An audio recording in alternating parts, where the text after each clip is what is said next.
Lagi dengan belajar bareng. Kali ini belajar bareng akan membahas FR/SKB guru kelas khususnya yang tanggal 7 September.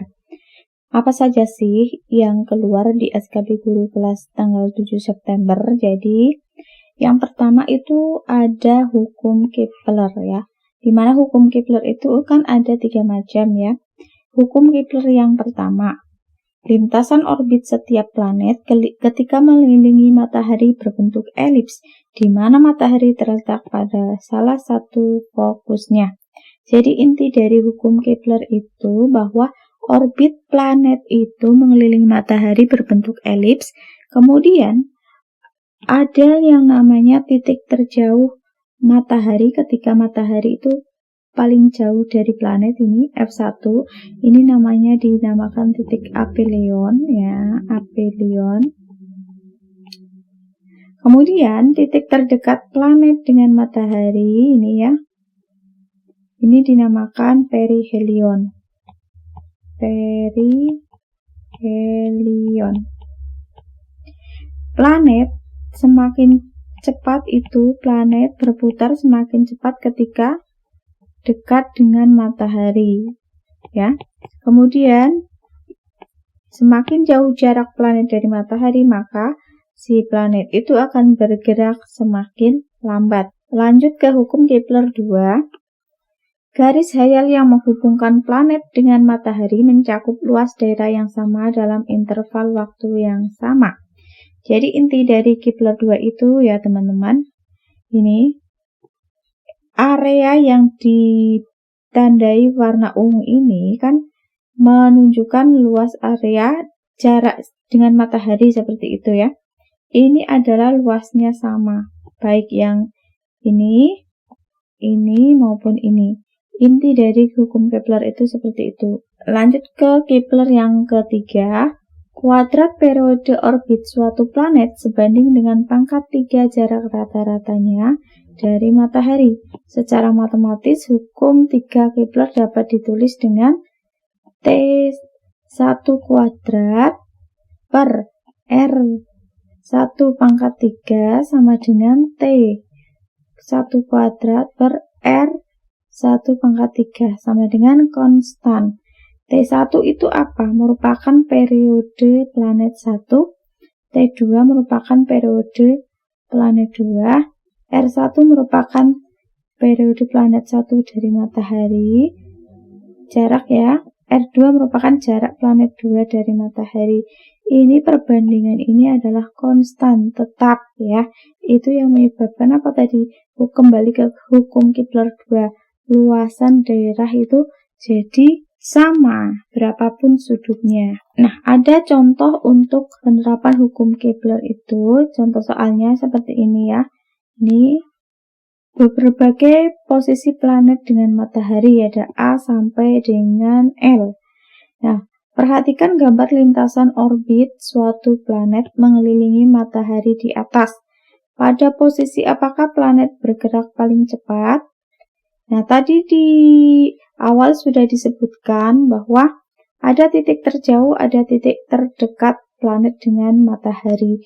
Dimana kalau planet dekat dengan matahari, semakin dekat dengan matahari, maka bergerak lebih cepat seperti itu ya. Nah, sekarang kita lihat di mana posisi planet yang paling dekat dengan matahari, yaitu di A ya, karena jaraknya hanya segini. Nah, berarti paling cepat itu planet bergerak ke A, posisi A ke B, sini, A ke B sini ya, atau B ke C, posisinya awal berarti sini. Dibandingkan A, B ini lebih jauh, berarti masih menang yang A. Kemudian C, posisi H ke I, wah ini jauh sekali. Atau I ke J yang D, ini jauh sekali ya. Jadi sudah jelas planet bergerak paling cepat di titik A ke B. Jadi jawabannya adalah yang A. Nah, ada lagi soalnya masih tentang planet ya. Perhatikan gambar lintasan orbit suatu planet mengelilingi matahari di atas. Manakah pernyataan yang benar di bawah ini mengenai luasan antara titik ABO dan HIO? Kita tandai ABO ini ya. HIO. HIO. Kita ingat dalam Kepler 2 bahwa luasan orbit planet adalah sama ya. Jadi jawabannya adalah yang C ya, keduanya memiliki luas yang sama. Materi kedua yang muncul adalah tentang penyakit dan penyebabnya. Penyakit-penyakit yang populer misalnya ada kanker paru, ada jantung koroner, ada batu ginjal. Nah, itu kita harus memahami penyebabnya apa sih. Kalau batu ginjal kan jelas pengerasan, adanya endapan kapur di ginjal.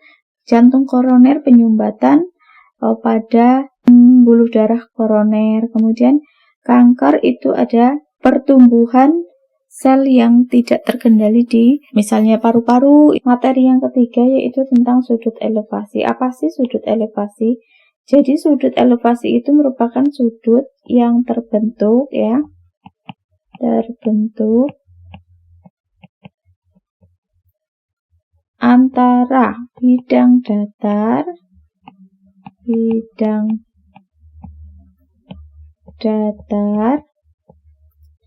dengan sudut pandang ke atas, pengamat ke atas, sudut pandang pengamat ke atas, ke arah atas. Ele itu ke atas ya. Kalau digambarkan kira-kira seperti ini teman-teman.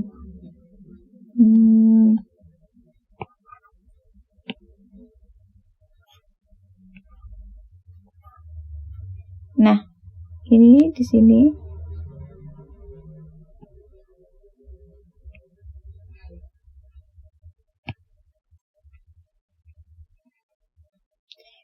sudut yang terbentuk antara ini kan garis bidang datar ya. Kemudian dengan sudut pandang ke atas, arah ke atas ini. Nah, ini namanya sudut elevasi. Nah, dalam mempelajari sudut elevasi itu, yang perlu kita ketahui sebelumnya adalah tentang apa? Tentang sin kostan. Sin kostan dari sudut-sudut. Misalnya di sini dicontohkan ada tabel sin kostan untuk sudut istimewa. Alfa ini disebut alfa ya. Di sini sudut elevasi itu. Misalnya 0, 30, 45, 60, 90. Ini diketahui sinnya berapa, cosnya berapa, tannya berapa. Nah, kita ingat-ingat bahwa ketika kita mencari misalnya sin itu kan sama dengan demi. Ini kan depan, ini mi ya, seperti itu. Kemudian kalau cos itu adalah sami, samping per miring, sami. Kemudian kalau tan itu adalah D saya depan per samping. Seperti itu diingat-ingat. Contoh soal dari sudut elevasi misalnya Doni diminta mengukur tinggi sebuah pohon. Dia berada 9 meter dari pohon. Jika jarak mata Doni ke tanah 175 cm dan sudut elevasi Doni 45 derajat, berapakah tinggi pohon tersebut? Nah, kita mula-mula sekarang menentukan ya, jarak mata ke sini berarti ini adalah 175 cm. Nah, sudut elevasinya yang mana? Yang ini. Itu adalah 45 derajat. Nah, sekarang kita lihat yang sudah diketahui. Ini kan 9 sama ya. Kemudian yang ditanyakan sini. Nah, ini kita misalkan adalah X. Karena nanti tinggi pohonnya adalah sini. X, tinggi pohon, ditambah dengan 175 cm. Nah, bagaimanakah kita mencari X itu? Berarti kan menggunakan apa? Depan samping menggunakan tan dari 45 ya. Berarti X per 9 sama dengan tangan 45. X per 9 sama dengan 1. Maka X sama dengan 9 meter. Lah, tinggi pohon kan sama dengan X ditambah 175 cm. Artinya 9 meter. Jadikan meter 175, 1,75 meter sama dengan 10,75 meter. Jadi tinggi pohonnya adalah 10,75 meter. Lanjut ke materi selanjutnya, yaitu ada perubahan wujud benda. Seperti yang kita ketahui ada mencair ya. Mencair itu artinya membutuhkan kalor dari luar ya. Kemudian membeku, perubahan dari wujud cair ke padat itu adalah melepas kalor. Kemudian ada yang namanya mengembun. Ini adalah melepas kalor juga ya, karena terbentuknya air dari uap ya. Kemudian ada menguap. Menguap itu merupakan kebalikan dari mengembun, di mana kalau kita sedang merebus air, itu airnya akan berubah menjadi uap. Itu namanya menguap. Nah, untuk menguap ini berarti apa? Membutuhkan kalor juga ya. Kemudian materi yang selanjutnya yaitu unsur intrinsik cerita. Itu antara lain apa saja? Watak ya. Kemudian ada tokohnya siapa aja, latar atau setting, kemudian temanya, dan lain-lain. Itu adalah unsur intrinsik cerita. Mungkin saja ditanyakan latar waktunya, latar tempatnya, latar suasananya, apa sedih, apa bahagia, seperti itu. Kemudian materi yang selanjutnya yaitu menentukan tema puisi. Tentunya ini kita harus paham isi puisinya dulu, baru kita bisa menentukan tema. Kemudian yang G itu adalah parafrase. Parafrase itu apa sih? Parafrase itu mengubah puisi menjadi bentuk prosa atau karangan. Puisi menjadi prosa atau karangan, menjadi sebuah cerita seperti itu ya. Yang selanjutnya yaitu tentang Pancasila. Ini berupa penerapan Pancasila. Misalnya dicontohkan suatu kejadian atau suatu aktivitas itu merupakan contoh sila keberapa, atau kalau seperti ini sudah melanggar sila keberapa, seperti itu. Kemudian yang I itu ada konsep dasar matematika. Contohnya yang keluar yaitu tentang Pi. Pi itu seperti ini, simbol ini. Apa sih itu Pi? Pi itu merupakan sebuah konstanta dalam matematika ya, dalam MTK, yang merupakan perbandingan dari keliling dibagi dengan diameter lingkaran. Itu adalah Pi. Asalnya dari seperti itu. Keliling lingkaran dibagi dengan diameter, dan ini bersifat konstan, tetap ya. Itu adalah Pi. Kemudian materi selanjutnya itu tentang diskon. Kalau diskon itu diperoleh dari mana? Diskon sama dengan harga jual sebenarnya dikurangi harga beli yang dibayar. Itu diskon. Bisa bentuk persen. Lanjut kita ke soal selanjutnya yaitu tentang median. Median itu sudah tahu lah ya. Itu tentang tengah-tengah dari sebuah data ya. Kita mencari data yang tengah gitu. Kemudian yang selanjutnya yaitu tentang pengelolaan kelas. Ini kaitannya dengan pengelolaan kelas itu intinya kita itu harus menjadikan siswa sebagai pusat pembelajaran. Jadi yang aktif siswa. Misalnya kita akan mengelola kelas dengan membagi tempat duduk. Di tempat duduk di mana yang pendek, siswa yang pendek misalnya akan ditempatkan di depan, siswa yang tinggi di belakang. Itu juga merupakan dari pengelolaan kelas. Jadi intinya mengelola kelas itu agar menjamin keberlangsungan pembelajaran hari itu dengan lancar dan terpusat pada siswa, seperti itu. Selanjutnya ya, itu ada hubungan NSP dan kurikulum. Apa sih NSP ini? Standar Nasional Pendidikan ya, Standar Nasional Pendidikan. Ada apa saja standar nasional pendidikan? Itu ada 8 macam ya. Antara lain 1 standar isi, kemudian 2 standar proses, yang ketiga itu kompetensi lulusan, kemudian tenaga pendidik ya.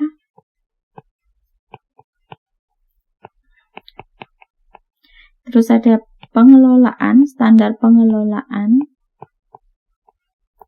Ada standar pembiayaan. Yang terakhir adalah standar penilaian. Apa sih tujuannya pemerintah membuat NSP menjadi 8 standar seperti ini?